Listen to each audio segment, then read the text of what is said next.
bari wuti xam-xam waay yàgg ci dara fa ma jariñ la waay juddu rek lam de màgg tekki waay yàlla may na gudd fan li jaasa la les temps de maman manquent souvent ces gens d'avant me manquent souvent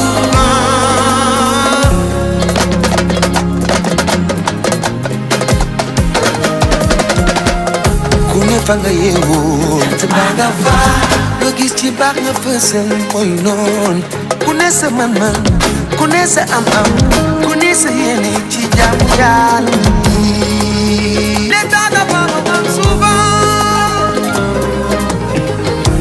ces gens d'avant me manquent souvent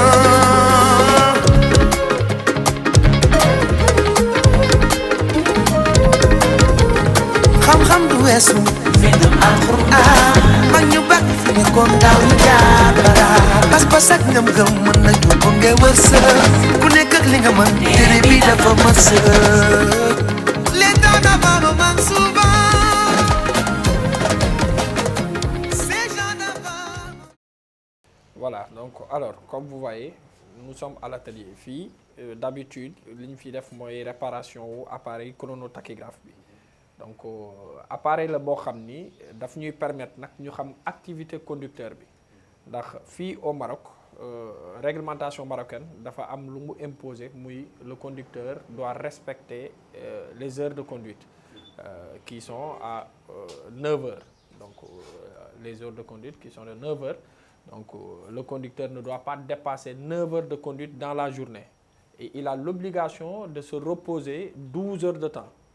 Donc, et durant les 9 heures également, donc il a 45 minutes de pause. Alors, ce qui nous permet de suivre le conducteur, donc pour le respect quand même de cette loi imposée donc par l'État marocain, mooy appareil bii ngeen gis muy le chronotachygraphe. Appareil bii nag moo ñuy permettre ñu xam les activités du conducteur, donc que ça soit l'heure de repos, voilà, le repos, donc heure de travail, voilà, donc même distance parcourue, vitesse parcourue, voilà. Donc appareil bi moo ñu permettre ñu xam ko ñi ngeen gis fii nag c'est des experts du chronotachygraphe xam naa ni nag bu ñu koy seetaan au Sénégal day nekk lu bees ci ñoom mais c'est quelque chose boo xam ne depuis les années 1901 donc lañ ko commencé utiliser en Europe donc ñoom ils sont passés de l'analogique au numérique. Actuellement nag en Europe ils sont sur le tachygraphe intelligent donc ici au Maroc nag ils sont toujours sur l'analogique mais quand même récemment donc prochainement ils vont passer sur le numérique. Voilà donc ñu bàyyi Mohamed moom c'est un expert du chronotachygraphe comme ça mu expliquer importance bi solo si ak également donc réparation bi nu muy dem ak yooyu. Bonjour. Donc appareil chronotachygraphe moo ngi nii donc Balla moom yaakaar naa presque wax na lépp mais juste pour démontrer presque lii njariñam mooy day ànd ak tachygraphe moom dafay ànd ak disque te disque yi seen validité c'est 24 heures 24 heures donc chauffeur da ko war a utiliser une durée de 24 heures après bu paree da koy jox patron donc moom amu si pour veiller ci sécurité routière bi moo amul si soxla quoi chauffeur bi seulement bu xëyee matin dafay dugal fermé ba heure wàcc tamit mu génnee ko bu demee da koy jox patron donc loolu rek première étape la pour veiller ci sécurité routière. Après à part ça il y a les activités aussi comme repos disponible et travail.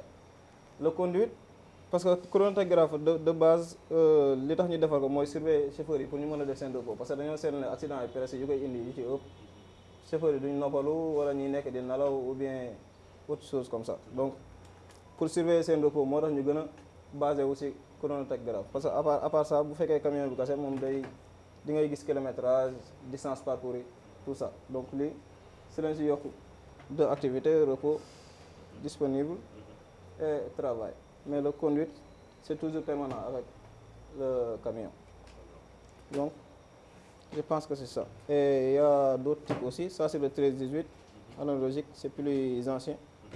Et ça, c'est le chronotachygraphe qui est le plus récent. Donc on utilise ça presque lu ci ëpp bii la ñuy utiliser quoi.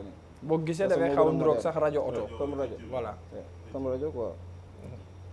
formation yi fii chaque semaine la wala. Ça dure 3 mois minimum mais en continu quoi. Day continuer mais 3 mois mooy formation de base. Après ils sortent avec des diplômes ñu leen di jox. Ouais. Après day am ay attestation de travail et tout. D'accord. voilà ñii ngeen gis nii. voilà donc ñii ay stagiaires Mon collègue lañu. ici. voilà donc kii je pense que yaa ngi dugg sa 2e semaine. voilà kii également mi ngi dugg ci 2e semaine am. voilà donc d'habitude comme que fii la experts yi ëppee da leen di indi fii ñoom ñu def seen stagiaire ñu def seen stage fii donc bu ñu paree nag ñu affecté leen ci yeneen régions yi donc il y a minimum je pense 6 ou 7 stagiaires qui sont là. voilà les autres dañu nekk en pause mais par la suite bu ñu ñëwee di nga leen di mën a gis. voilà donc ñoom ñi ngi dugg ci seen 3e mois bu ñu paree am na ñoo xam ni ils vont partir à El Jadida am ñoo xam ni ils seront à Fès am ñoo xam ni ils seront à Dakhla am ñoo xam ni ils seront à Agadir voilà donc dañ leen di dispatcher donc kenn ku ci nekk la. formation bi day soxla ay papier carte de séjour. waaw bon d'habitude pour ñu recruter nit normalement il te faut le séjour parce que le séjour te permet donc d'être en règle avec l'administration marocaine. Alors pour être en règle avec l'administration marocaine, il faut avoir ce qu'on appelle une attestation de travail. Donc ici, nous sommes en règle avec l'administration marocaine. Et tous les employés qui sont là ont été déclarés et détiennent un contrat. Donc, et c'est à partir de ce contrat-là qu'ils auront leur séjour, qui leur permettra quand même d'être en règle avec l'administration marocaine. Donc, fii ñi fi nekk am nañu contrat, ñi nekk en stage également bu ñu paree seen stage, ils auront leur contrat. Donc par la suite nag ñoom ñu def seen démarche pour ñoom ñu mën a am seen carte séjour. Est-ce que c'est sélectif donc dans benn panel bu ñuy dugg pour ñu mën leen woo ñu ñëw def ci formation bi. Moi d'habitude ñun ñooy xool li ñu soxla ci recrutement. Voilà quand on a besoin quand même de recruter quand on a des postes vacants donc on fait une annonce. Voilà et ñi nga xam ni ils sont intéressés ils vont envoyer leur CV mais également c'est sélectif. Parce que ñi fi nekk ñëpp donc ils ont leur bac. Voilà ça c'est le minimum. Et d'habitude également on essaie de voir donc ceux qui ont fait une formation similaire avec la mécanique parce que loolu daf koy gën a yombal. Alors si tel n'est pas le cas également donc on peut te prendre et te former. Voilà donc d'habitude daal c'est comme ça que ça se passe et la plupart des gens qui sont là ils étaient dans d'autres domaines. Voilà, donc ils ont découvert le chronotachygraphe ici. Donc, et actuellement, ils sont devenus des experts dans ce domaine-là. Voilà. Alors, salam alaikum, je suis Alioune Dieng, responsable qualité ici à Vadis Informatique. Très bien. Voilà. Depuis quand ngeen fiy liggéey. Waaw, nous on est là depuis presque 2 ans. Liggéey fii ci société bi. D'accord. Depuis combien de temps yaa ngi liggéey ak monsieur Mboup. Waaw, ça fait presque 2 ans. Voilà, parce qu'avant maa ngi woon doon liggéey ci centre d'appel de Dantef Assurance. Voilà, après donc ci laa ñëw fii quoi. Alors qu'est-ce que tu peux nous dire de la personne de monsieur Mboup. Voilà, Bala moom bon c'est un ami, un collègue waaw moo tax wax ci moom des fois day xaw a compliqué tuuti. Voilà, parce que sama xarit la et puis voilà. Et c'est un travailleur vraiment un vrai professionnel aussi. Voilà donc moom moo tax sax man ma ñëw fii ci société bi. Voilà moom moo ci waxtaan ak man expliquer ma projet bi. Voilà aussi ma ànd ci ak moom quoi vraiment muy ku baax aussi vrai professionnel xam nga xam ni muy gérer équipe voilà. D'accord. Donc en matière de qualité de son travail. Est-ce que mi ngi ci bu baax a baax. si mi ngi koy kii à chaque fois franchement à chaque fois su gisee ay affaire fii dina woote réunion xam nga waxtaan ak gars yi xam nga ku ci nekk mu tegaat la sa place xam nga gérer mi ngi gérer équipe bi comme ni nga ko waree quoi. Voilà donc c'est le directeur des opérations de Edischool ak Vadis Informatique yëpp. Donc voilà moom mi ngi gérer équipe bi ni mu waree quoi. En dehors du travail, est-ce que vous voyez. Voilà on se voit tout le temps parce que comme le ma la wax rek c'est un ami. Voilà donc on est tout le temps ensemble. Voilà donc ci cadre liggéey bi après donc tout le temps on est ensemble quoi. D'accord. Voilà. C'est un homme social. C'est un homme social vraiment ku baax xam nga à chaque fois day jàppale nit ñi xam nga. Tout le temps des fois sax damay dal ci kawam naan ko des fois li ngay joxe dafa bari tellement ci gars yi nii xam nga vraiment mais ku baax xam nga social xam nga voilà.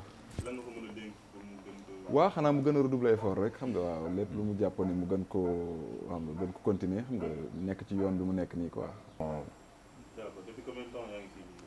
Pratiquement maa ngi fii depuis début décembre maa ngi depuis décembre pratiquement on peut dire 3 mois. Sa dugg si fii nu mu demee?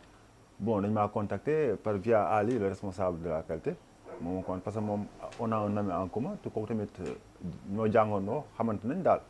waaw ba ñu soxlaa tamit personnel bon si laa ñëw def entretien après ça s'est bien passé. Le travail ici, comment ça se passe? Bon, je peux dire que d'une façon générale, ça se passe bien parce qu'on a été bien intégrés. On a commencé à transférer compétences avec nos jeunes frères de Figno, déjà, les stagiaires. Déjà, récemment, la boucle de mes stages. Très bien. Ouais. Donc, vous avez bouclé les stages à Goul, après vous avez enchaîné du bureau. Moi, enchaîné du bureau, exactement, tout à fait. Très bien. Monsieur Mbok, comment tu le vois comme personne? Je le vois comme une personne ouverte, oui, parce qu'il est vraiment disponible et humble aussi. Tout le temps, il essaie de nous, je ne peux pas dire charger, mais de nous encourager. C'est-à-dire que le projet ne se limite pas ici, au Maroc. Nous sommes en Afrique, Afrique, déjà, à commencer par Sénégal, nous avons ligne chronotachygraphe pour limiter l'accident. Donc, des moments, nous mais on peut faire recourir les frontières de la mort en instaurant par exemple des dispositions qui nous permettent de réaliser ça. D'accord. Monsieur Mbok, vous voulez faire une table, même vous faites que c'est un ami ou quoi de Ah, da koy def sans hésiter. waaw moom loolu chaque jour da koy wax par exemple c'est un projet professionnel. lépp lu ñu ci def tamit ça doit rester professionnel. waaw tamit loolu la tamit quoi maam ñu nekk si même longueur d'onde pour defar moo ñu tax a jóg. ko ñu defaroon ensemble lépp loo xam ne da koy yàq tamit moom s'il le voit da koy wax carrément day toog wax ni carrément ni lii ak lii doxul lii ak lii moo dox. chaque jour da lay bu la xañee leen da lay tegal alternative quoi man loolu laa gis si moom aussi. Oui, gis naa ne yamugul fii parce que déjà ñu ngi commencé liggéey te bon yàlla def na ne ñu ngi déggoo si ay kàddu tamit ñaan nañ yàlla ñu continuer ko Sénégal ak feneen daal. waaye li mu koy digal mooy lancer bu mu nekk si rek chaque jour te ñun tamit ñu ngi fii pour appuyer ko parce que fu mu teg tànkam foofu bu baax la waaw loolu moom loolu lañ gis. Présentement dans le bureau de la directrice Samia. Madame Samia, c'est elle qui gère tout ce qui est administration, comme vous l'avez vu. Donc, toute la gestion de Edischool, voilà, tout ce qui touche la formation des conducteurs professionnels. Donc, c'est son domaine. Voilà, donc, je vous la présente et je vous laisse vraiment qu'elle nous explique le travail qu'elle est en train d'abattre ici au sein de Edischool. معكم الأستاذة سامية مسؤولة في إديسكول المغرب على كذا المركز ديال كازا تتمليل بالضبط. بالنسبه هنايا المركز ديالنا كنقوم بمجموعه ديال التكوينات سواء التكوين الاولي الالزامي او التكوين المستمر سواء كاين عندنا الطاكسي كاين الكاميون كاين الكار كل صنف وعنده التوقيت ديالو كل صنف وعندنا البرنامج ديالو وكل صنف عنده المحاور اللي خاص يتناولها واللي كتكون عندها علاقه بالنسبه للناس اللي عندهم مثلا FCO او كنقولوا تكوين المستمر. بالنسبه للطاكسي عنده يومين، بالنسبه للكار خاصو 5 ايام، الكاميون خاص تكون عندها 3 ايام. وكتكون لا فورماسيون ولا التكوين كيكون قليل بزاف لان المعلومات كتكون كثيره ولكن الناس ما كتاخذ غير الاساسيات اللي خاصها تاخذها في الطونو لان مهمه بزاف. لان الانسان اللي كتشرح ليه التجربه كتقول لي مثلا حزام السلامه مهم وخاصك ديروه وخاصك تستعملوه ما كياخذوش بعين الاعتبار، في حين ملي كتجرب حزام السلامه وكتجرب الطونو ولوتو شوك كيكون عندك واحد التجربه خاصه. حتى اللي كيسوق الطوموبيل عاديه كيقول لك انا ما كنتش نعرف الاهميه ديالها، الاهميه ديال الحمايه ديالها. وبالتالي الحمد لله لقينا واحد الاستجابه من الناس، سواء الناس اللي درنا معاهم هذيك الحمله التحسيسيه وحتى الناس اللي بارتيسيبون اللي عندنا هنا اللي تيقراو عندنا.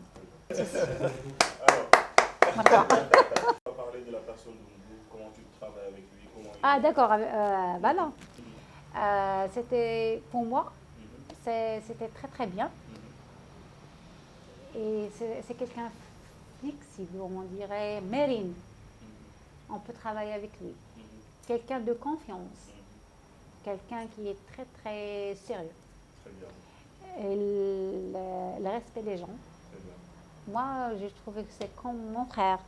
Parce que j'ai déjà travaillé avec lui. tukki lu bari wuti xam-xam waay yàgg ci dara fa ma jariñaa waay juddu rek lam la màgg tekki waay yàlla may na gudd fan li jaasa la li doona ba ma man souvent ces gens da ba ma man souvent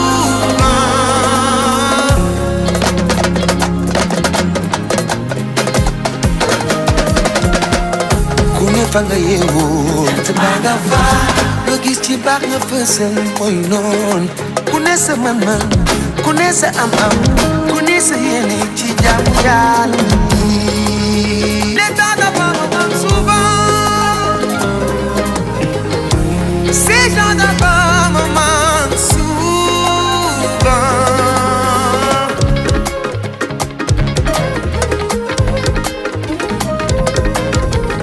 xam-xam du weesu mbindum Alxuraan mag ñu baax fi nekkoon daaw. Bonjour chers internautes de KBL TV tey ñu nekk suñu première édition wu Devenir muy émission bi nga doon xaar boobu léegi ñu indi leen ko nag di ci recevoir gan bu am solo di ci recevoir un homme social di ci recevoir un ami monsieur Balla Mboup monsieur Balla Mboup nuyu nañu la. ñu ngi leen di fay di rafetlu également seen déplacement ci seet si bi ngeen ñu seet si fii à Ediscool Maroc. Très bien. di nuyu également téléspectateurs yi ñuy seetaan. di leen wax marhaba bikum. merci beaucoup di kontaan ci nangul bi ñu nangul invitation bi alors monsieur Balla Mboup sama première question bi ma bëgg mooy sa parcours sa ndaw monsieur Balla fan nga sosoo fan nga yaroo. waaw man nag je suis un enfant de la banlieue. Voilà et un enfant des médias également. Très bien. donc maa ngi juddoo à Pikine. ci clinique Madame Gassi. Très bien. di nekkoon en face police Pikine. autant sam papa mi ngi doon liggéey à la police de Pikine. voilà comme adjudant chef donc nekkoon de la police. voilà ñun ñu sama maam bi nga xam ni moo jur sam papa également dëkkoon Pikine syndicat. donc ngéwal ñëpp xam nañ ko. ma nekk de la famille Griotte également. Très bien. ci diggante boobu daal. ci diggante Pikine Thiaroye yi ak vraiment ci laa juddu. Wakhinane.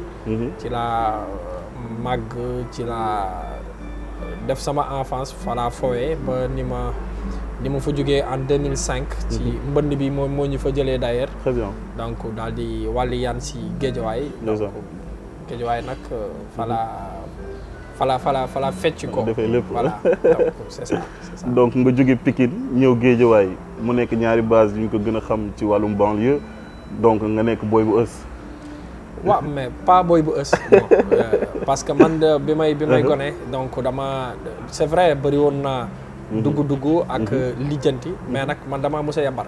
voilà donc yambar gi du yambar ci ay jël ay décision ci ay kii mais yambar gi mooy daaw ma tox daaw fooyewuma ay vraiment ay j'étais pas délinquant. Très bien. J'étais pas délinquant mais quand même j'ai toujours été un leader. donc ñi nga xam ni bokk na ak ñoom école mu nekk primaire wala collège wala CM ñoom xam nañ ci dara. déjà ci base boobu laa bëgg a taxaw muy wàllum école bi donc nga nekk sa cursus scolaire est-ce que yaa ngi bokkoon ci parce que dama la gisee nii mooy da nga bëgg jiite da nga bëgg nekk ci kanam est-ce que dafa commencer à bas âge ba fekk ci la fi nga toll nii. waaw effectivement loolu moom. dafa mus a nekk ci man.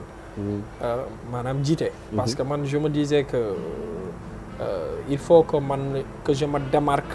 de mes semblables. Très bien. donc bu may dugg ci benn affaire. soit je suis premier. ou ma bàyyi. nga bàyyi waaw damay jiite mbaa man ma bàyyi donc ñi ma mës a xam ñëpp. xam nañ ma ci loolu. donc je prends des initiatives. voilà damay def ay propositions. donc même bi ñuy nekk xale vraiment di defar ay groupe ak ay yu demee noonu. bon man je suis toujours devant. man je préfère être devant je prends mes responsabilités. j'incarne ce leadership. voilà parce que j'étais en train d'apprendre la vie. Très bien. ndax xam naa ni tôt ou tard dina ma servir dara. Donc tu étais l'enfant dont les parents normalement étaient fiers. Ouais, je peux dire parce que j'avais des parents modestes. Comme je vous ai dit tout à l'heure, mon père était adjudant-chef de la police. Voilà, ma mère était monitrice familiale.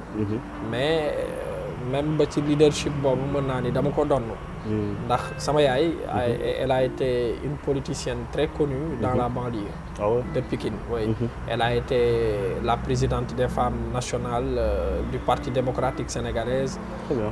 Voilà, donc elle a été également adjointe au maire de la ville de Pikine. Jamono jooju Cheikh Anne moo nekkoon maire. Voilà, elle a été également militante de première heure du Parti démocratique sénégalais. Wow. Donc amie du président Abdoulaye Wade. Et c'est elle-même qui a porté le projet Fourna Jambar que vous certainement que vous connaissez. Voilà, sama yaay ko porté woon moo ko njëkk dugal voilà donc à Dakar au Sénégal. Donc bokkoon na ci ñi nga xam ni vraiment ñoom ñooy defoon promotion projet boobu. Donc liggéey na ci ay at boobu ñun on était encore enfant. Donc moom mën naa ni lu bari ci leadership boobu. bon ci moom laa ko jëlee en quelque sorte. Donc Fourna Jambar kër ga la njëkk a tàkkee. voilà kër ga la njëkk a tàkkee donc je me rappelle même am na ci ay publicités yu jàlloon à la rajo. yoo xam ni l'artiste Malick Ndiaye Fara Thiar moo ko doon def. Effectivement. Il venait souvent à la maison. Voilà Malick Ndiaye daan dafa ñëw. Également il y a d'autres personnalités yoo xam ni tey maa ngi leen di gis dañ daan ñëw kër ga. ku ci mel ni également Ousmane Ngom. voilà kooku aussi sama xaritu yaay la woon bi fi nekkoon ministre de l'intérieur. jamono jooju daan na fa ñëw. Il y avait également ancien ministre des Sénégalais de l'extérieur. bi fi nekkoon période Abdoulaye Wade. donc te mu dëkkoon Pikine. Aminata Lo. Voilà d'ailleurs am na ay photos yoo xam ni sax mi ngi ci sama téléphone toujours. voilà booba temps elle était encore élève nekkoon au lycée Limamoulaye daan na ñëw di seet ci sama yaay. ak également yeneen personnalité politique yoo xam ni peut-être tey ñii ils sont à la retraite ñii également ils sont partis faire autre chose yoo xam ni Boubacar Ba mii nekkoon fi directeur OFEJBAN également daan dafa ñëw donc man ci ñoom laa doon jàngee daal voilà donc boobu man j'étais encore enfant nekk école élémentaire mais di gis ñoom ni ñu doon dundee leadership bi ni ñu yore woon dëkk bi même avant ñoo am pouvoir bi quand ils étaient dans l'opposition. Donc ma daan fekkee donc buñ daan ñëw di waxtaan si di réunir si kër ga ak yooyu. donc ci yooyu daal man mën naa ni ci la jàngee lu bari. Donc à l'époque est-ce que du cocktail molotov yi daan sànni Abdou Diouf est-ce que du kër ga lañ ko daan defaree. En tout cas sama yaay bokkoon na ci jigéen ñi nga xam ni bu ñu waree génn dem defante ji à l'opposition donc vraiment je me rappelle même sama rakk bi nga xam ne mi ngi judd en 93 boobu bébé la woon doon namp dafa doon bàyyi kër ga ànd ak gars yi dem jàmmaarloo jekk le pouvoir en place du parti socialiste donc njàmbaarte googu daal mun naa ni moom nga doon ci waaw dama donc yow depuis ba nga nekkee ndaw jàppoon nga ni ak leadership boobu wër la ni tu vas devenir quelqu'un dans la vie te ci loolu nga bëgg a yëngu. Oui man nag samay ambition dafa dépasser sax sama ay moyens. Voilà, parfois sax les gens ils peuvent me voir yaakaar ni je suis millionnaire alors que je suis encore rien du tout. Voilà donc man je suis très ambitieux. Parfois damay dugg ci yoo xam ni sax daf may leer ni lii c'est très difficile mais damay bëgg vraiment ma def challenge bi. Donc samay ambition yamul woon rek ci dans la banlieue de Pikine. Je voulais vraiment être une personnalité connue. Très bien. Pas seulement pour le Sénégal mais pour l'Afrique. Effectivement. Voilà moo tax sax d'ailleurs en 2020 j'ai créé le collectif Génération CEDEAO qui a regroupé toutes les nationalités africaines donc vivant au Maroc.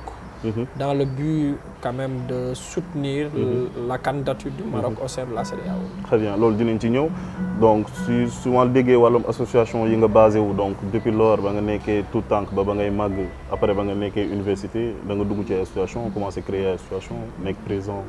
Oui nekk président nag moom dama ko tàmbalee à l'école. Même l'école semaine de l'école de base. Même à l'école 27 ñi nga xam ni bokk na ak ñoom école primaire. xam nañ ci dara dama doon bokk ci responsable yi ci organisateurs yi. boobu temps xale laa. Très bien. Bon bi ma demee collège aussi dama doon nekk président foyer dama doon nekk naa président foyer. nekk naa également président club littérature d'art et de philosophie. nekk naa également président club littéraire. Voilà donc à l'école voilà c'était un peu comme ça. Au lycée Parcelles où je suis passé. Donc ñoom xam nañ ci dara parce que j'ai été le président du club de littérature d'art et de philosophie. Très bien. Voilà les premiers poèmes que j'ai écrits avant de publier mon premier livre également. Donc foofu laa ko bindee woon. Voilà donc même bi may def collège di def troisième sama professeur de SVT moo ma tuddee woon le philosophe. Alors que boobu maa ngi au collège. Parce que dama doon vraiment dama doon entreprendre daal en quelque sorte. Très bien alors Balla ba nga paree say cursus scolaire ba nga paree université ci lan nga doon yëngu. waaw bi ma amee bac. D'ailleurs parce que j'ai eu nag un cursus scolaire mouvementé. Voilà ndax dàq nañ ma école. waaw au CEM Fadilou Diop oui. au CEM Fadilou Diop dàq nañ ma école. Parce que dama doon daw jàng. Voilà bi ma nekkee école primaire. waaw gars yi xam nañ ci dara. donc je cartonnais. Je cartonnais je faisais partie des meilleurs élèves de ma classe. Très bien. Voilà quand je suis arrivé au collège. ma def 6e bon parce que lu bari nag changé woon na ndax. Comme ni ma ko waxee ci émission bi ñu ma invité woon récemment. Fële dañoo amoon benn maître boo xam dañ koo ragal. fii dañoo am ay professeurs yu bari. Fële dañoo amoon benn directeur fii dañoo am principal. Fële maître bi moom lañ doon tàggu moo nekkoon suñuy kilifa fii on a des surveillants qui nous surveillent. Donc kii ambiance bi dafa xawoon a changer tuuti. Alors quand on est venu au collège. Également dañu jàppoon ni màgg nañu. Kenn dóoratuñu kenn waxatuñu. Voilà lu tax nga jàng si woo leen lu tax defoo leen lii lu tax defoo leen laa. Donc du coup dañu jàppoon rek màgg nañu. ndax fële dañ doon xëy 8h di wàcc ainsi de suite. fii da ngay am cours 10h midi 13h. 8h 10h. Voilà donc tu vois yenn saa yi ñu génn on avait un groupe boo xam te ni ñun ñoo amandoon entrée en 6e jóge woon école 27. muy man Elimane Thiané. Il y avait les El Hadj Diop, il y avait également pas mal de nos camarades de classe yoo xam ni dañ doon ànd di dem stade Alassane Djigo bii tey. Voilà fa lañ daan dem bu ñu demee syndicat bi buuju fa ay xaal. Voilà daal di dem ci biir stade bi toj ko fa. toog fa lekk ko bu ñu paree football foofu ba ngoon. ñu boot suñu saak ñibbi. Mais li gënoon a nar a yàq suñu njàng mooy. salle de jeu bi nekkoon garage bi nekkoon tali bu bees. dañ doon nekk ci salle de jeu bi di fa nekk di jouer babi wala ñuy jouer Pliffeur temps yooyu noonu Mortal Kombat ay Street Fighter moo amoon voilà donc suñu xaalisu ndékki fa lañ ko daan def donc du coup bu ñuy sonné ñu ne xaaral ñu eggali partie bi donc le temps que ñuy eggali boobu ndem si yàlla Mama Xiir bi nekkoon stade Amadou Barry ñu bari xam nañ ko moo fa nekkoon buntu CEM Fadilou Diop bu ñu ñëwee fekk ñu tëj mu dóor ñu ñibbi raté cours boobu def nañ devoir suñu ginnaaw ñu may ñu 0 ba ni année bi jeexee noonu fekk ñuy def 5e le principal a décidé de nous exclure mu dàq ñu ñun ñëpp sans possibilité de redoubler la classe CEM Fadilou Diop redoubler wu ma fa classe donc dan ñoo dàq parce que bi ñuy jël suñu bulletin boobu ñu ngi am 1 la ñu am kii comme conduite note conduite 1 la ñu am y avait le prof d'anglais qui était venu nous dire que conseil des classes yéen lañ fa amee woon préparez-vous donc et bizarrement ñu dàq ñu ma ñëw di jël sama bulletin gis ñu tamponnel ma ci exclu définitivement ma jël ko dem nëbb ko sama tiroiru yaay année boobu jamono yooyu fekk na Wanoo sama ko woon yaay mère bi. waaw wanu ma ko parce que moom déjà dafa tukki woon boobu mi ngi woon États-Unis donc à son retour je sais pas lu mu doon seet ba gis affaire bi woolu ma en pleine vacances boobu on était vraiment en pleine vacances donc ma nekk ak gars yi di football ñu woolu ma ñëw mu ne ma lii yaa ko moom donc maa ngi koy relater sax ci sama livre bi ma bind di war ko génnee au mois de mai ma ni ko waa maa ko moom vraiment lu waay rendi rek sa loxo lay naaj mu naaj say loxo dëgg la donc wax jooju nag moom moo ma defar ba léegi moo la defar ba léegi donc tey jii mu mel ni yow da nga am complicité ak say wayjur surtout sa yaay waaw sama yaay nag comme je l'ai dit dans le livre c'est en fait elle qui m'a construit sa yaay voilà c'est elle qui m'a construit peut-être sans elle je serais pas la personne que je suis devenu normalement sama papa sama xarit la woon sama papa c'était une personne boo xam ni moom elle était polygame moom il était polygame excusez-moi voilà il était polygame donc ñetti soxna laa amoon dëgg la voilà donc yenn saa yi mën nañ toog ay fan duñu gisante mais dafa nekkoon koo xam dafa rigoureux woon moom c'était une personne rigoureuse voilà c'est-à-dire buggul ku ko yab buggul ku ko xeeb voilà buggul ku ne ko yaa fi def wala yaa fi wax donc loolu nag la doon inculqué ci ay doomam ba ci man bi may ñëw Maroc je me rappelle mi ngi naan ma boo demee fexeel ba bul jël yëfu jàmbur bul xool lu nit am ak lu amul te foo mënti nekk it na nga góorgóorlu dëgg la voilà sama yaay nag moom c'était la personne bi nga xam ni daf maa wóoroon fu nekk wóor ma féete ma gauche droite et ainsi de suite voilà ñàkk ma ba li mu bëggoon rek mooy à ce que ma réussir dans les études quoi. ba ni nga màggee nii yéen a ngi continuer même complicité bi. absolument ba tey la waalo gën a ay sax c'est vrai qu'elle a pris de l'âge c'est vrai parfois bu ma koy xool sama yaram day daw ndax ni mu meloon ni mu tolloon ak vraiment ni mu jekkee woon ak wax dëgg yàlla courage bi mu amoon ak ni mu active woon voilà léegi da nga koy gis tu génn voilà donc elle a pris de l'âge c'est un peu compliqué quoi. Très bien. Alors Balla ba nga paree sa jàng comme ni ma ko waxee woon sànq est-ce que da nga doon liggéey Sénégal après wala. waaw Sénégal liggéey naa fa parce que bi ma amee bac ba dem université dama bëggoon def philosophie. Je voulais juste faire la philosophie et vraiment être un modeste professeur de philosophie. Malheureusement, ça n'a pas abouti.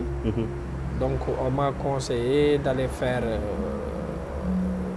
le journalisme. Lan moo la poussé woon ba nga bëggoon nekk professeur de philosophie? Oui, parce que philosophie moom sama affaire la woon. Et depuis temps xale ñu ngi lay woowee le philosophe. Le philosophe te boobu demaguma lycée. te demagoo lycée. waaw boobu demaguma ndax xam nga philosophie terminale lañ koy def. dëgg la en classe de troisième on m'appelle le philosophe. Effectivement ndax dama doon def même si sama devoir français yi. di ci def ay citation philosophie. dama daan jël ay cahier terminale sama ay mag. donc di ko lire di xool. voilà di parceriser ay citation yoo xam ni dama ko daan gis. donc di ko bind sunu.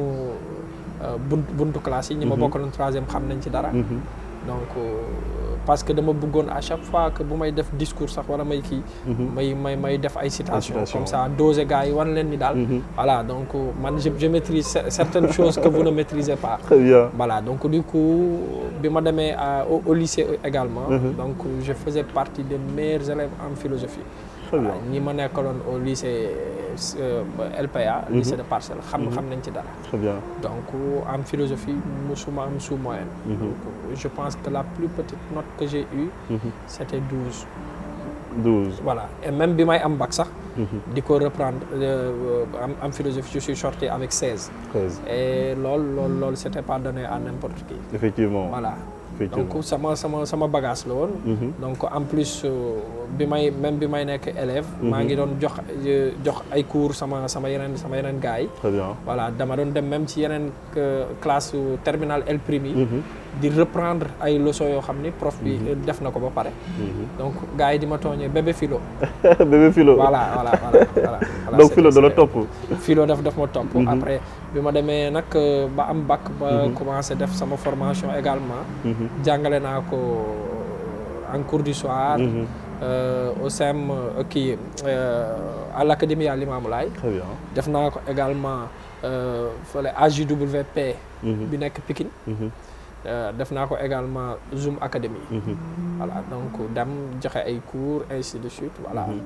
ba ni ma pare sama formation en journalisme. donc ci laa dem nag defi ji carrément le journalisme. Très bien donc Balla yow sa dund dafa nooyoon Sénégal quoi dafa da nga doon loo lamb da nga koy jot da nga doon liggéey normalement. du tout jàlloo ci lu difficile en fait. du tout man fi ma jaar sax.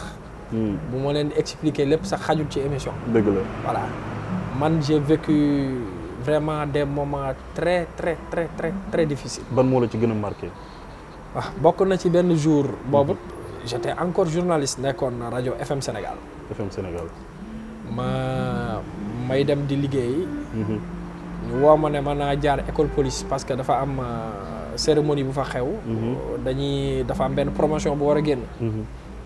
dama jaar fa nga jël reportage. dëgg la ma dem école police. dem jël reportage bay ñibbisi aw ma paas. may dox diggante ñi nga xam Dakar. diggante école police ak vraiment Grand Dakar. en face cosaan fa la rajo FM Sénégal nekkoon mooy rajo Bekaay Mbaye bi. dëgg la dafa xaw a sori. dafa sori. ma koy dox. ba si yàgg ma sentir sama parce que jamono yooyu dama amoon benn dàll mu cassé. voilà mu cassé yooyu noonu ma amoon. chaque jour moom laa doon sol. moom nga bëggoon. waaye amul bëgguma ko woon j'avais pas le choix. moom rek nga amoon waaw mu cassé yooyu rek laa amoon. ndeysaan. te mu cassé yooyu sama benn cousin moom moo ma ko mayoon. voilà donc ma sol ko di dox. jekki-jekki sentir ni sama tànk bi am na lu koy ñiiramtal ci suuf. bon ma yaakaar ni xeer dafa dugg ci dàll bi wala yu demee noonu. ma summi ko ndekete talon bee jeex. waaw ba sama tànk bi di laal tali bi te yëguma ko. te yëgoo ko. waaw bi ma ko yëkkatee nag xool ko. jour boobu. sama rongoñ sax tuuru na quoi. waaw bon parce que dama yëkkati xool ko talon bi jeex tàkk. voilà ci suuf ba bënn. après ma am sama benn grand boo xam ne. bon moom sama grand la woon. sama confident la woon wax ko ko. mu ne ma sa waay mu ne ma loolu bon signe la. bon signe. ne ma li ci topp moom mooy dàq te du yàgg. fa la punkal yëpp jaar. voilà donc. après nag voilà mu ngoog. par la suite même bi may avant FM Sénégal bi may nekk XFM. dama doon dox chaque jour aller et retour. bi may nekk Mousdaïr FM également dama doon dox aller et retour. donc du ma am paas. voilà et le plus souvent sax sama yaay ma doon may paas. daan naa defar ay fascicules di ko jaay ci école yi. dëgg la. fascicules yoo xamante ni ay comment gérer le stress. trucs et astuces anti-stress. comment améliorer sa concentration. parce que c'était des fascicules de développement personnel. dëgg la pour permettre élèves yi nga xam ne dañu nekk en classe d'examen. ñoom ñu mën a gérer seen stress mën a xam nan la ñuy parce que souvent da nga gis élève boo xamante ni dafay mën li muy def mais le jour J pression bi muy àndal moom moo koy tax à ce que moom mu raté examen bi de justesse donc dama ko daan defar di ko agrafe voilà photocopie di wër ci lycée yi di ko jaay ñu bari xam mi ngi doon jar parce que boobu ça me permettait benn bu ne 250 laa ko doon jaay daan naa dugg benn lycée génn am fa 5000 francs voilà journée bi donc après ma dem ba sama benn xarit bu tudd Kayta. moom moo ma mayoon benn imprimante mu ndaw. donc dama daan ñëw kër ga di photocopier. sama yaay di ma agrafel. donc su ma xëyee dem wëri lycée yi. dem jaay affaire yooyu noonu. parce que boobu bëggoon naa am dara. bëggoon naa am dara. ak ba nga commencé liggéey si la normalement ci secteur formel bi salaire bi nga njëkk am nu mu toll. bu dee en dehors du Maroc. waaw en dehors du Maroc effectivement. moom Sénégal je pense que salaire bi ma njëkk am 25000 francs. 25000. waaw ci lan nga doon yëngu boobu. de journaliste. ñu fay la 25000 fin du mois 25000 francs ci benn rajo peut-être bon bëgguma tudd rajo bi. tur bi. waaw mais daf maa dimbali woon nag. qu'est-ce que ça t'a fait ki fa nekkoon daf ma woon un jour ne ma. yow dégg naa la ci benn rajo. nga fay def journal wolof yow la ma ne ko waaw. mu ne ma damaa soxla fii journaliste boo xam ni dinañ mën a assurer édition wolof bi ma ne ko loolu c'est pas un problème mu ne ma léegi est-ce que yow fële da nga am ak ñoom contrat ma ne ko déedéet mu ne ma léegi man mun naa la jël fii nga ñuy assurer édition wolof bi ma ne ko y a pas de souci mu ne ma jaaral sama bureau lundi ma ñëw fa ñu waxtaan mu ne ma léegi xaaral ñu dugg testé la dugg testé ma mu ne ma jàll ne ma ok léegi mën naa la assurer chaque mois 25 000 nga d'accord ko ci moment boobu noonu. ci moment bi man dama doon fecc parce que kuy liggéey gratuitement nga fay ko 25 000 francs donc fa nga jógee gratuitement nga doon liggéey. gratuitement laa doon liggéey foofu gratuitement en plus dama doon am problème sax paas sax duñ la ko jox boo ñëwee doo am loo lekk dëgg la. le journalisme est le métier le plus précaire au Sénégal effectivement. fii au Maroc le salaire d'un journaliste le salaire minimum d'un journaliste c'est 800 000 francs fii au Maroc waaw waaye bu leen neexee ngeen dem dans les structures ñu ngi nii dégg nañ ko voilà ñu ngi te d'ailleurs récemment il y a même pas 2 semaines l'État marocain a décidé d'augmenter le salaire des journalistes de 2000 dirhams qui est l'équivalent de 120 000 francs 120 000 voilà tout à fait. donc après j'ai accepté les 25 000 francs liggéey naa fa lu yàgg liggéey naa fa est-ce que liggéeyuma fa ay 8 mois ou 9 mois comme ça avant ma dem FM Sénégal 8 mois yëpp yaa ngi jël 25 000 yi chaque mois 25 000 yi bari ci man ma ciy jënd ay chemises yu baax ah ouais waaw di ci sañse lu rafet waaw parce que man l'essentiel moo doon man naa assurer lu ma mën a passé am ci loo xam ne bu ma xëyee naa ci mën a ndékki surtout dinaa ci mën a ndékki voilà yor dara ci sama poche jeex na donc ci noonu ci laa fa nekk liggéey naa ak ñoom lu ba tey d'ailleurs sax man rajo boobu bi ma fa daan liggéey daaw ma paas ndax dama daan dox donc soriwul woon kër ga soriwul woon kër ga trop quoi donc dama daan jël pause sax dem kër ga añi dellu si waat ba nga jógee si rajo bi ci lan nga nekkaat après waaw ci laa nag dem FM Sénégal FM Sénégal nag foofu laa nekkee un journaliste complet parce que quand je suis venu j'ai trouvé ay ñoom IBS Ibrahima Alioune Sow j'ai trouvé ñoom Baba Ndiaye mi nekk ITV tey mi moo kii di def revue de presse bi Ibrahima Alioune Sow moo nekkoon Africa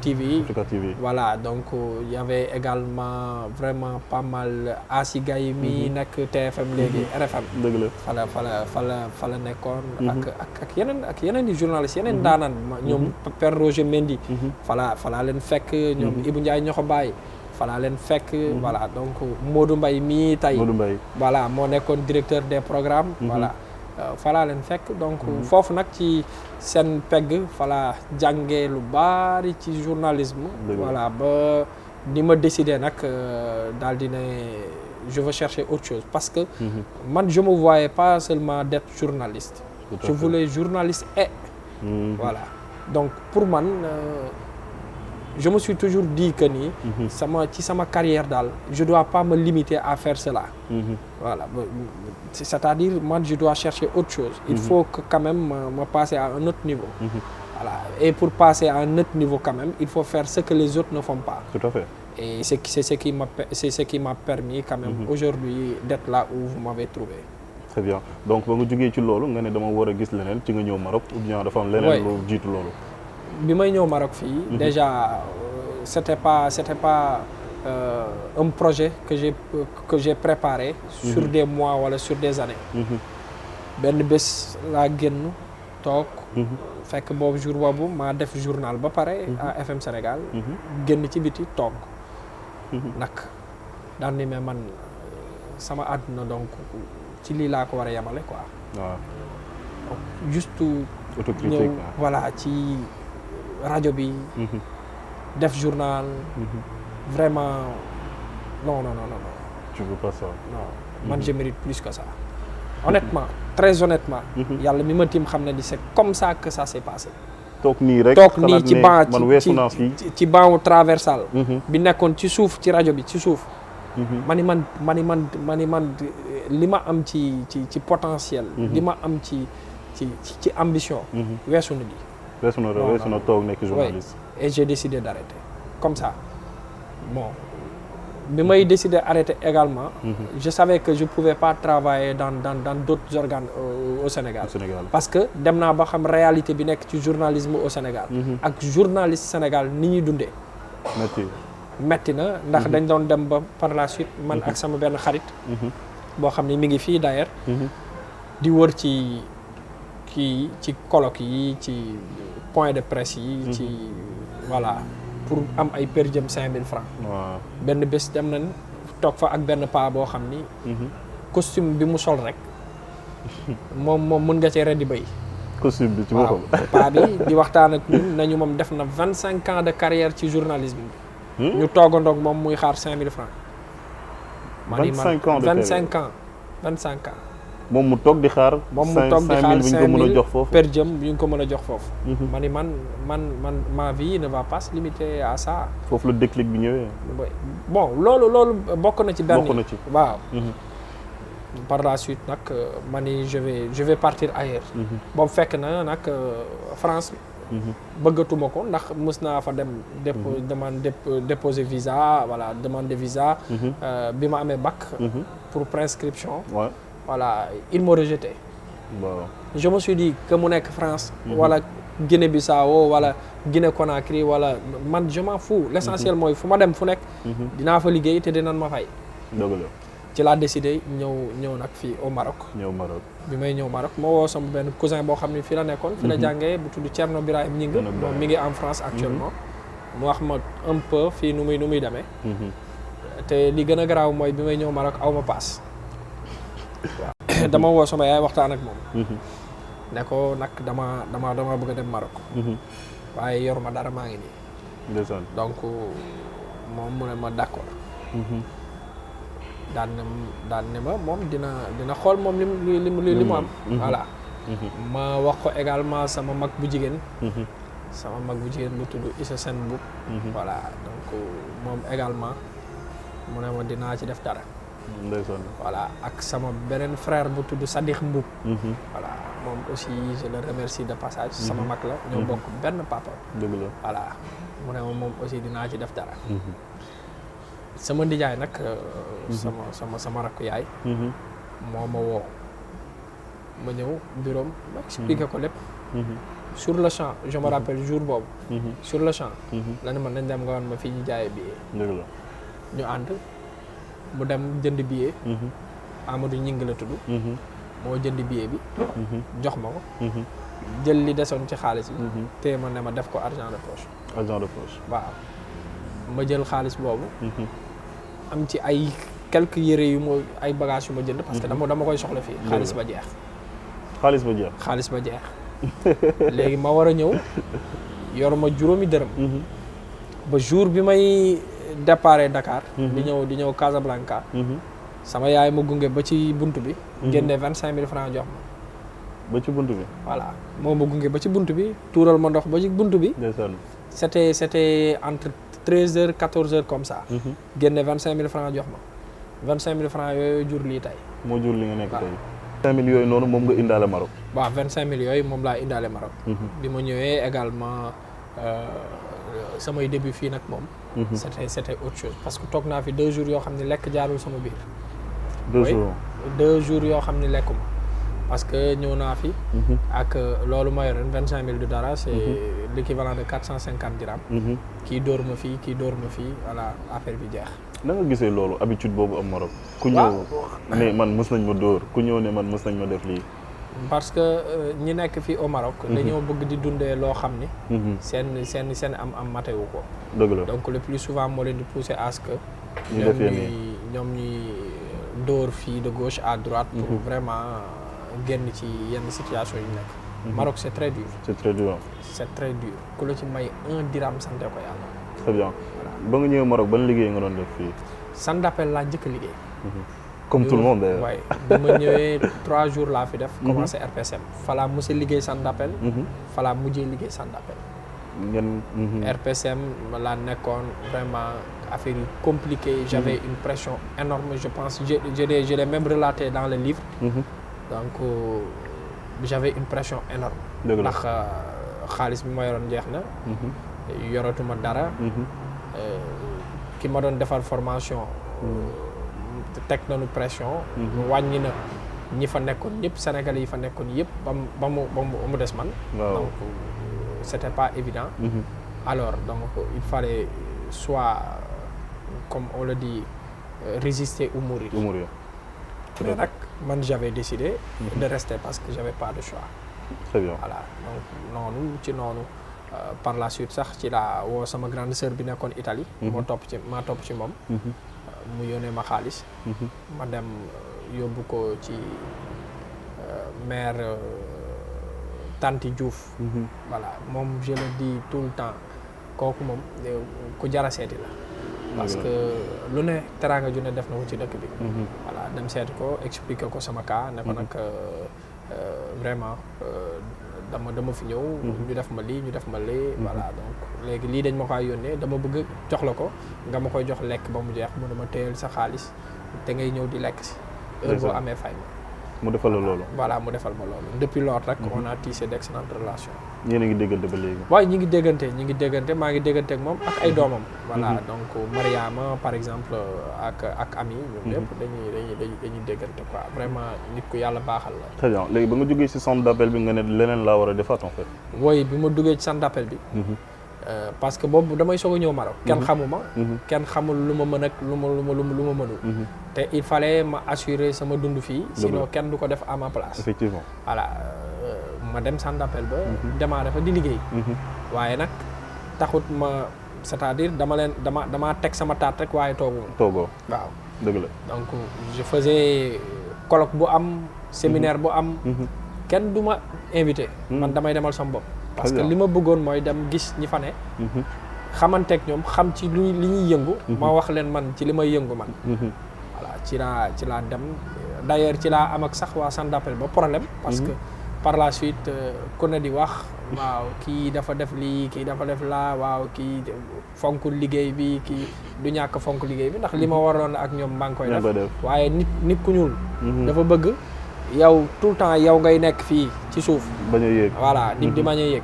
man nag dundeewu ma noonu. très bien voilà man tey bu ma tegee fii sama tànk tey.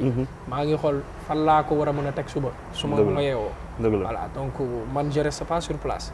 très bien te kenn du ma tënk. très bien loolu moo la poussé ba nga dugal sa bopp ci biir. nit ñi ma dugal sama bopp ci biir xam fi nga war a dem. voilà à travers nag World Media. joué na ci également. apport bu rëy.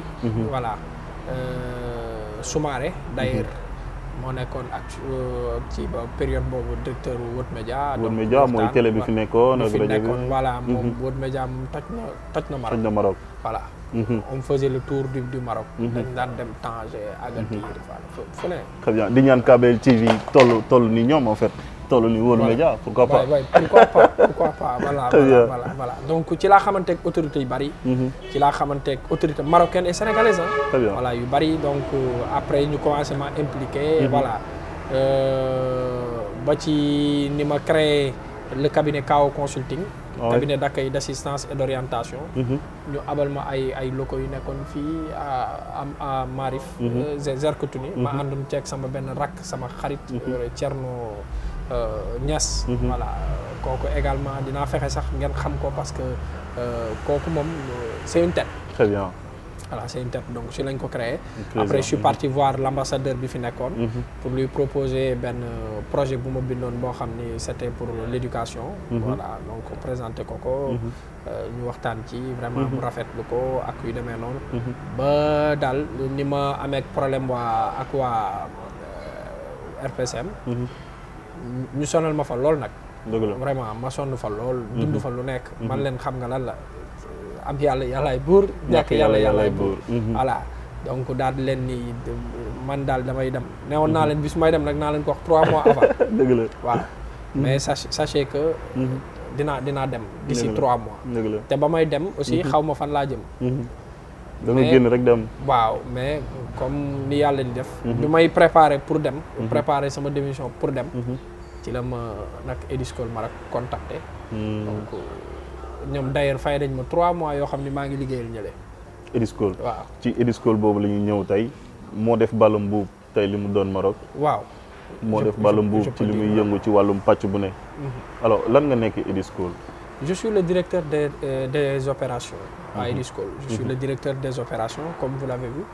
donc ñun ñoo chapeauté liggéey bi fi am yëpp. Eduschool pas Eduschool Casa mais Eduschool Maroc. Eduschool Maroc. Voilà donc c'est un groupe. Comme li ngeen gis nii tey. lii centre pilote la rek. mais ce même centre là on l'a dans les autres régions du Maroc.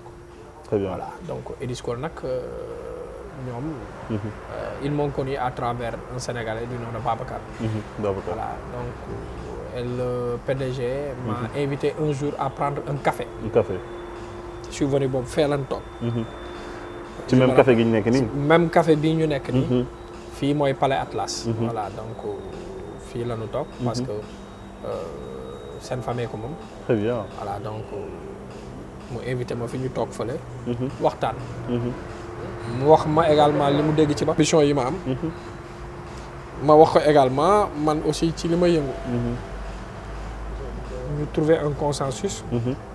mu wan ma entreprise bi ma ko wane rek dama d'accord. da nga gis entreprise bi rek d'accord. D'accord. ci yan base. dama xam ni fii mën nañ fi liggéey loo xamante ni. dina romb suñu njort. du entreprise bu ndaw.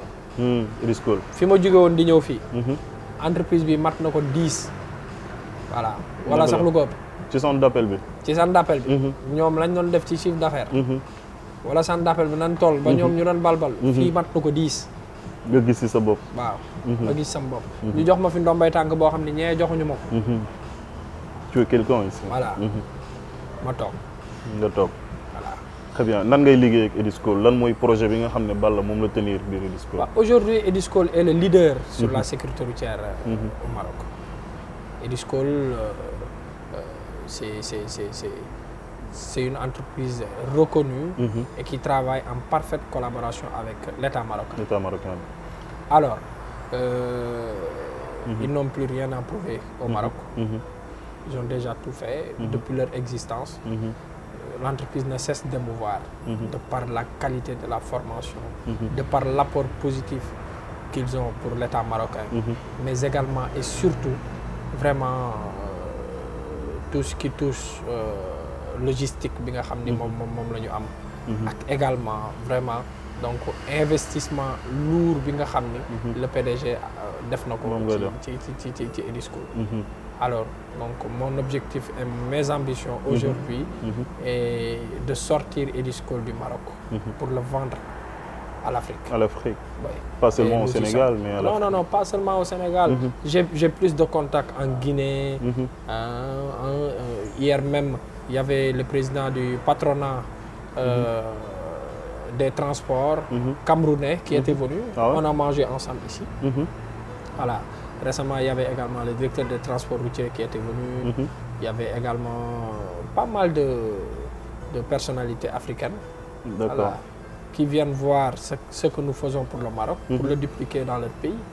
Voilà, aujourd'hui, donc, ce n'est plus le Maroc qui est... Parce qu'on a déjà fait ce qu'on devait faire pour le Maroc. Très bien. Donc, l'objectif est de sortir et de vendre quand même Eduschool à l'Afrique. Très bien. On en a besoin. Projet bi nekk ci biir Eduschool lan ngeen di utiliser comme jumtukaay ci lan ngeen di ci ban pàcc ngeen di sécuriser. Notre domaine de définition est la sécurité routière. Très Qui bien. parle de sécurité routière parle de formation professionnelle des conducteurs. Voilà, ici au Maroc, c'est pas comme les autres pays.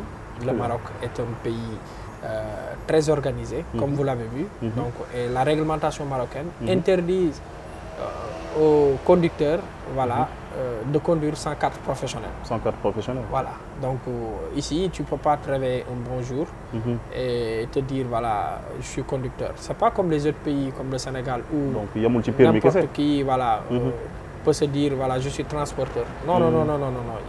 Ici, c'est réglementé. Voilà. Donc si tu veux être un chauffeur de taxi, tu dois avoir la carte professionnelle. Sama permis kese doyul. Sa permis kese doyul. Si tu veux être également un chauffeur d'autocar, voilà, donc il te faut la carte professionnelle. Si tu veux également être un professeur un conducteur de poids lourd, il te faut la carte professionnelle. Donc c'est comme ñi nga xam ne dañuy dawal horaire yi. Dakar Diaoubé, Dakar Thiénaba, Dakar Touba, Dakar Kidira. Voilà, ñoom fii au Maroc. Pour nga def loolu comme au Sénégal, il te faut la carte professionnelle impérativement. Sinon bu ñu la jàppee poursuite judiciaire moo ci topp ba ci condamnation. Ba ci condamnation. Voilà. ba pare boole ci nangu nag sa permis dootoo dawal. dootoo dawal. oui. définitivement. oui parce que ici ñoom le permis de conduire. dañu jàpp ni moom mooy b.a.-ba wu conduite professionnelle. c'est-à-dire c'est comme à l'école primaire. où on t'apprend que le soleil se lève à l'est et se couche à l'ouest. Voilà, mais c'est au collège où tu te rends compte que le soleil ne se lève pas et il ne se couche pas, mais c'est la terre qui tourne autour d'elle-même et autour du soleil. Voilà, donc fii loolu la lay jàngal. da nga demoon auto-école pour am sa permis de conduire. ñu jàngal la nan la ñuy freiner, voilà, les b.a.-ba. Avancer, freiner, reconnaître les panneaux de signalisation. Voilà. Donc, mais ici, on corrige le comportement du conducteur sur la route. Parce que la route est composée d'usagers. Et parmi les usagers, il y a le conducteur, il y a le passager, il y a le piéton. Voilà. Donc, et chacun d'eux doivent reconnaître quand même leurs droits et leurs devoirs sur la route. C'est ce qui nous permet d'éviter les accidents mortels. Très bien. Voilà, fii nag moom loolu la ñuy def. moo tax boo defee sondage bi da ngay gis le Maroc est très en avance. Donc sur la conduite accident bëriwu fii. voilà doo ko gaaw a gis. donc tu as vu. Très bien. Voilà loolu nag Ediscol moo koy def. il est le leader sur la formation professionnelle. voilà au Maroc et nous travaillons en parfaite collaboration avec l'État marocain, dont la NARSA. La NARSA mooy l'agence marocaine de la sécurité routière. léegi formation bi nu muy tënkoo ci nan lay demee ba nit ñi am seen formation ba mën a génn. waaw formation bi dañ ko kii am ak ay pàcc. dafa am formation TRM. mooy transport des marchandises. formation TRV. mooy transport des voyageurs. formation ADR. mooy transport des marchandises dangereuses ñuy dawal citerne pétrole yi ak gaz yi ainsi de suite. Il y a également la formation des taxieurs. mooy les chauffeurs de taxi. je pense que yëpp gis ngeen ko sànq ci biir. voilà en plus de cela ils font la pratique. voilà pratique bi mooy gis ngeen logistique bi ñu am. autobus yi camions yi frigo yi voilà. En plus de cela dañu am ay simulateurs yoo xam ni on l'a acheté très cher. voilà muy vraiment l'autochoc et l'autonome. voilà simulateurs yooyu nag mooy permettre à ce que nit ki xam lan mooy importance sécurité ceinture de sécurité. parce que ñun sénégalais laay wax parce que man je suis sénégalais. c'est très rare nga gis sénégalais bu dugg ci oto takk ceinture de sécurité. chauffeur ba du ko takk. passager ba du ko takk. parce que xamuñu lan mooy njariñu dëgg ceinture de sécurité. mais boo yéegee ci simulateur ba wàcc. oto boo duggati li ngay njëkk a def mooy takk sa ceinture de sécurité. parce que ngay gis danger bi ci nekk. danger bi ci nekk parce que da nga koy dund. donc ñun fii au Maroc. à Ediscol on le fait. très bien sànq dama gis benn matériel bi ngeen doon utiliser d'ailleurs moom la gars yi fi nekkoon doon defee formation bi matériel boobu matériel lan la en fait. matériel bi ñu doon utiliser sànq. moom la ñuy wax appareil chronotachygraphe. voilà appareil boobu nag dafay permettre à ce que. ñu xam les activités du conducteur xam nga accident li koy causer lu bari. mooy somnolence ak fatigue. très bien te ñun africains danoo baaxoo topp xaalis ba def jëye. dëgg la donc di nga gis koo xam ni xaalis bi day neex voyage yi bari mu préféré di daw. donc toute une journée ici au Maroc c'est réglementé. Donc le conducteur ne doit pas conduire plus de 9 heures. Il doit se reposer pendant 12 heures. Et durant ces 9 heures, il a une pause de 45 minutes. Ah ouais? Maintenant, pour savoir si le conducteur a fait des infractions ou pas, donc c'est à travers cet appareil-là que l'on appelle le chronotachygraphe. moom lañ koy xamee.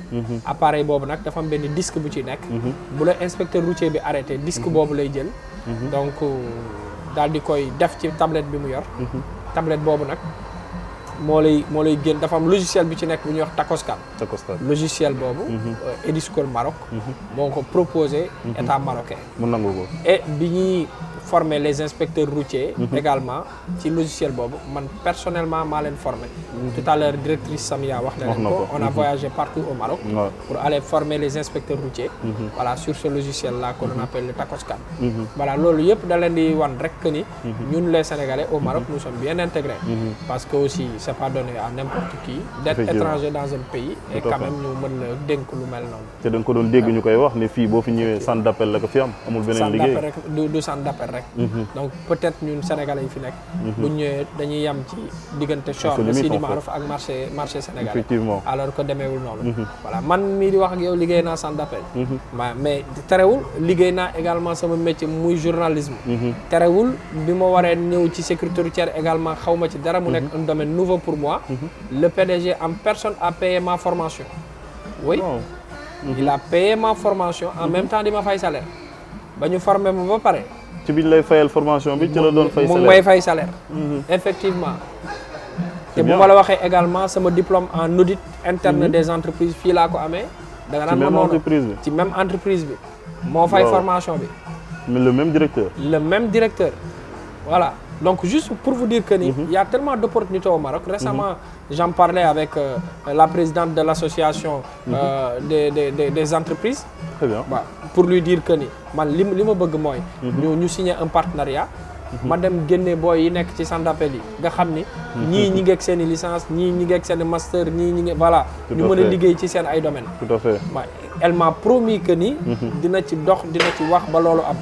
te loolu bu amee moom mooy li ñu gënal parce que ñoom war nañu liggéey ci seen. vous avez vu les Sénégalais que vous avez trouvé là. C'est les Sénégalais qui étaient dans les centres d'appel. voilà bi ma ñëwee qu'est-ce que j'ai proposé au PDG. un transfert de compétences. le recrutement des Sénégalais. il y avait qu'un seul Sénégalais dans l'entreprise. maintenant on est plus d'une dizaine. voilà je pense que gis ngeen. te base boobu yëpp ci yow la. voilà c'est ça. ñu ci bari centre d'appel lañ nekkoon. informaticienne bi ngeen gis sànq centre d'appel la nekkoon. voilà le responsable qualité. centre d'appel la nekkoon. voilà yeneen booy yi ngeen gis ñu nekk ay stagiaires ci ginnaaw foofu noonu bu ñu génnee technicien la ñu nekk. centre d'appel lañ nekkoon. alors donc aujourd'hui notre objectif c'est vraiment de permettre à cette couche sénégalaise. cette communauté sénégalaise quand même vivant au Maroc. vraiment de s'intégrer. et de travailler dans d'autres domaines différents du offshore. bokkul ak centre d'appel. oui très bien léegi yow nan ngay gisee sénégalais yi nekk fii nan la ñuy ñëwee ba mën a def formation bi dañuy ñëw pour ñëw rattaché wu ci yow wala daa am site bu ñu war a jàll directement wala nu mu war a. waaw entreprise bi dafa am site. voilà et le plus souvent également moi ce que je fais mooy bu ñu soxlaa personnel. man je publie sur le groupe des Sénégalais. très bien. voilà comme ça bu fekkee benn poste la ñu am. man damay préférer jël 10 personnes. ñu segg nag xool. ban profil moo ci gën. très bien ñu jël ko. très bien voilà fii Sénégal yi fi nekk c'est des gens yoo xam ni. gis nga tey bu ñu la waxee seen cursus scolaire wala seen parcours da ngay jàpp sa gémmiñ après yow tu te dis kii lan la fi def tu vois. donc c'est des gens yoo xam ni Sénégal a ngi leen di perte te xamuñu ko. bu ma la waxee kii c'est un sociologue. dëgg la. ah ouais. oui c'est un sociologue. voilà donc bu la waxee parcours am. cursus scolaire am yow tu vas te dire mais boo lire CVM sax yow da ngay mujjee tiit. alors Sénégal ñu mel nii waruñu leen a bàyyi. dëgg la te pourtant on a un problème de professeur de philosophie au Sénégal. de professeur de sociologie. lu tax ñu war leen mën a bàyyi ñu dem. parce que tout simplement suñu njiit yi tamit quoi qu'on puisse dire. xam nga li leen war. lu ci bari. dañ koo raté te loolu du dëgg te du yoon. récemment j'ai vu ce qui s'est passé en Tunisie vraiment di ko ñaawlu. dëgg la di ko ñaawlu parce que nag c'est un discours boo xamante ni c'est pas digne d'un homme d'État. tout à fait. voilà mais nag li jar a xool mooy lan moo tax ñun suñu jeunesse yi rek ñun ñooy tukki. très bien. lu tax ñun rek ñun ñooy dem. pourquoi mënuñoo toog suñu dëkk. parce que tout simplement ñi nga xam ne ñoom ñoo ñu jiite. bu ñu defoon li leen war. dëgg. donc jeunesse bi tey du ma ni ñëppay toog mais quand même une bonne partie sera au Sénégal. très bien léegi yow lan nga gisee li xew Turquie ñun suñu parents yi ñu xam ne ñun ñu ngi fii nan la ñu koy yëgee ci dëkku naar yi ñu nekk ñun nan la ñuy dundee Maroc. est-ce que ñoom ñu ngi ñuy recevoir ñu ngi ñuy boole seen bopp. man je disais que en fait man je dirais que le Maroc est le pays maghrébien le plus accueillant. effectivement voilà jàmm ak salaam laa gis ci dëkk bi. donc Sa Majesté le roi Mohamed VI. que Dieu le garde. quand même nous a facilité pas mal de choses. et il nous a permis quand même de se sentir chez nous. très bien et loolu dafa yàgg c'est depuis le feu Hassan II. jël nga décision bind livre. la moo la poussé ba nga xam ne sa yëg-yëg bi nekk ci yow da nga ko war a def ci livre wala dafa am loo dund loo xam ne par force nit ñi dañ ko war a dégg. waaw nit ñi war ci jàngat. bind déjà bi nekkul sama premier livre bi mooy sama deuxième ce livre. deuxième livre. Oui, le premier je l'ai publié en 2019. D'accord. Voilà. Bi nekkul premier bi deuxième premier bi maa ngi ko tuddoon Ombre et Lumière. C'était de la poésie. Bii nag maa ngi ko intitulé Parcours sonnant et trébuchant. Voilà, parcours sonnant et trébuchant. Parce que maa ngi ñëwaat ci sama parcours jafe-jafe yi ma dund également. Mais pour montrer également à mes pairs que la réussite n'est pas loin. Il suffit juste d'avoir un domaine et tout faire pour s'y distinguer. Très bien. Parce que Dieu est miséricordieux. Et parmi ces 99 noms, il figure Alhamdulillah. À chaque fois qu'il fait naître une personne, il met tous les moyens à sa disposition pour réussir. Donc si nous n'avons pas réussi, c'est parce que peut-être nous ne l'avons pas voulu. Mais lui, il a tout prévu. Très bien. Alors, dans ce livre-là, je relate mon parcours. Voilà, je relate également pas mal de choses que j'ai déjà vécues avec ma famille, avec mes amis, avec également mes collaborateurs, qui peuvent servir également toute une génération. Un message pour la jeunesse? Oui, le message que je lance pour la jeunesse, c'est que il ne faut jamais baisser les bras. Bu leen déglu nit ñi. Gis nga nit ki li ngay incarner rek moom ngay doon. Les gens parfois ils vont te décourager. Yow sa waay da nga bëgg a dund loo xam ne nekkul ci yow. Sa waay da nga bëgg a bu leen sax déglu. Gis nga ki nga xam ni dafay toroxlu à chaque fois. di yërëmtalu. Nit ñi ci yërëm ko rek lañuy dëkk. Mais gis nga loo ndurul lu ne bu yàggee nga doon ko. Très bien. Voilà, man j'ai décidé d'ouvrir ma vie. J'ai décidé ma jaay sama image. J'ai décidé quand même de sortir du groupe où je fais partie. Important. J'ai décidé d'être une fierté pour toute une famille. Et sama ambition actuellement, moi vraiment être un Balla pour l'Afrique et non pas seulement pour le Sénégal. Très bien. Balla, politicien futur? Oui, politicien évidemment comme tout bon Sénégalais, parce que nous sommes tous des politiciens. Voilà, on ne peut pas ne pas faire de la politique. Voilà, sinon la politique va se faire contre nous. Et cette politique n'est rien d'autre que l'art de gérer une cité. Très bien. Et voilà, donc c'est à toi de choisir si tu veux être téléspectateur ou acteur de la société. Tout à fait. Moi, j'ai décidé d'être un acteur de la société. Mais je ne fais pas de la politique politicienne. C'est-à-dire je ne vais pas suivre cette mouvance-là, donc qui se font de l'argent au dos des Sénégalais. Donc j'ai décidé quand même de dire oui à l'appel de l'honneur. Très bien. Donc jeunesse bi la tax a jóg. Oui, jeunesse bi, voilà, donc jeunesse bi, mais également la population en général. Voilà, donc sama bëgg-bëgg yëpp fii ak ay at mooy d'abord nekk le maire de Guédiawaye. Voilà. Wow.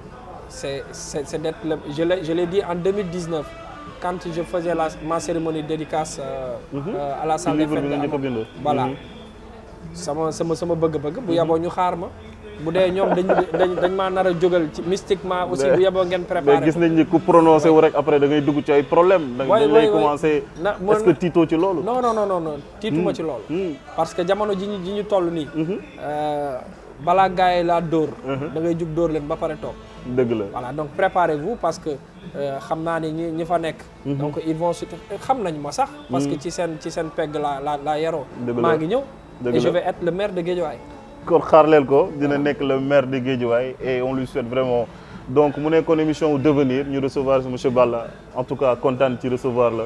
Et merci beaucoup ci li ñu nangul invitation bi. Merci mot de la fin. waaw mooy vraiment di leen remercier. di remercier également les téléspectateurs qui nous suivent. Mais également et surtout di wax sama yaay que ni. ndeysaan bëgg naa ko lool. moo waral lii yëpp voilà. te sama bëgg-bëgg yëpp mooy yéene gi ma amoon ci sama papa ak moom yëpp puisque paa bi fekkewul ma mottali ko ci moom di également remercier sama grand frère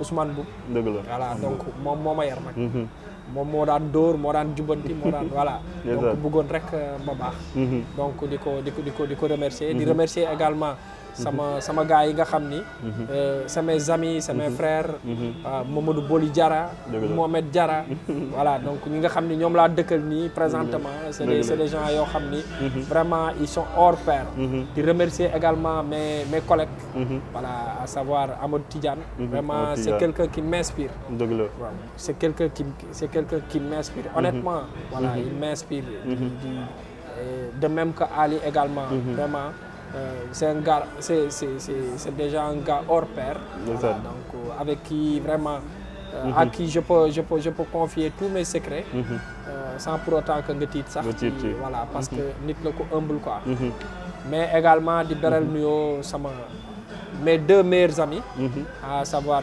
Babacar Dia Babacar Dioum et Fallou Ndiaye donc voilà très bien Babacar Dia de Amo Babacar Dioum de Pikine Fallou Ndiaye de Pikine très bien donc c'est des gens yoo xam ni moom maak ñoom dañoo defandoo lépp dañoo fowandoo ba ñuy gone ba ni ñu toll dëgg la d'ailleurs sama séjour bi ma def au Sénégal néegam laa doon fanaan Fallou dëgg la ndeysaan c'est quelqu'un boo xam ni également il compte beaucoup pour moi Balla amu ko jabar waaw amoon naa jabar voilà yàlla weddi ma takkaat jabar taxaat nga jabar waaw léegi nag ñaanal leen ma rek quoi mu wéy en tout cas merci beaucoup ñu ngi remercier suñu invité bu baax a baax di remercier bépp personnel bu nekkoon ci biir entreprise bi gis nañ accueil ni ñu accueillir di leen wax très bientôt si beneen édition Devenir ak beneen invité ci kattanu suñu borom di leen nuyu di leen sant xaar leen ñu très prochainement merci beaucoup